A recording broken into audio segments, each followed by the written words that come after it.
Hi guys! This is Mami Lai and welcome to my journey.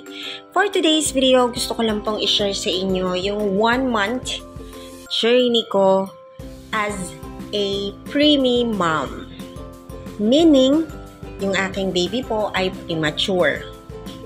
Ito yung nilalakad namin everyday para makarating kami sa NICU. Then, ito rin yung dadaanan namin pa uwi para makauwi sa tinitirhan namin ngayon. Today is May 5, 2024, Sunday. Papunta po kaming NICU ulit para dalawin si Momo at humingi ng update. Hapon na kami umalis dahil nagpahinga kami para gumaling sa aming mga ubo at para umiwas sa init ng panahon kasi iba yung init ng umaga, tanghali. Kaya hapon kung kailan palubog na yung araw. Gusto ko lang ding i-share na meron akong fear of heights. At takot din ako sa NICU or ICU. Yesterday night, nag-usap kami ni tatay about this. About sa mga fears ko.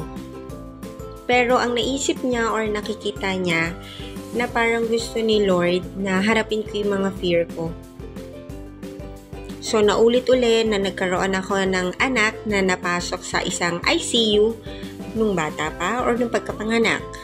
So, ito na naman ako, kailangan ko siyang harapin. Sa aking fear of heights naman, dahil araw-araw kailangan kong tumakbo sa ICU, itong dinadaanan namin ay talagang sinubukan ng aking pasensya at pananampalataya para harapin ko yung mga kinakatakutan ko. Takot din ako sa ganito. Hindi po sa tubig ha, kasi kung may fear of water ako kahit pagligo o hilamos, hindi ko kaya eh. Takot po ako sa mga anyong tubig na hindi ko nakikita yung ilalim, lalo na kung madumi to or sobrang lalim na hindi mo makikita yung mga nasa ilalim. Sa sobrang lalim niya, dark na siya. So, since the day na nakatira kami dito sa bahay ng kapatid ko, lahat yon hinaharap ko. So, going back mga mi, 1 month na po simula nung nailabas ko or na-deliver ko ang aking baby Momo. To celebrate her milestone, bumili kami sa Goldilocks ng mamon tsaka cake slice para makapag-blow kami ng candle. At dahil bawal sa NICU ang mag-picture paglabas namin, kumain kami ng ice cream sa sobrang init kahit wala ng araw. At nagsimba kami sa St. Joseph na malapit dun sa hospital. Actually, nag-pray lang kami, hindi kami umattend ng mass. After that, umuwi rin kami kagad. Yun lang naman talaga yung purpose namin, to share yung milestone sa mga nurses. So, binigyan namin ng 6 na pirasong mamon lang naman yon. And also, syempre, kinausap na rin namin yung pedya at nag-update siya sa amin. So, sa pag-uwi, yung pa rin yung dinaanan namin, medyo hingal lang kasi paakyat yung hagdan, medyo mahirap. Compare sa mga previous days, talagang kahit pa paano hindi kami lusaw or hindi kami haggard o versosa dahil sa sobrang init. So, nung nasa bahay kami, sinetap ko na yung cake, nilagyan namin ng candle na pink. Tinawagan namin si Lumi para sabay namin kantahan si Momo.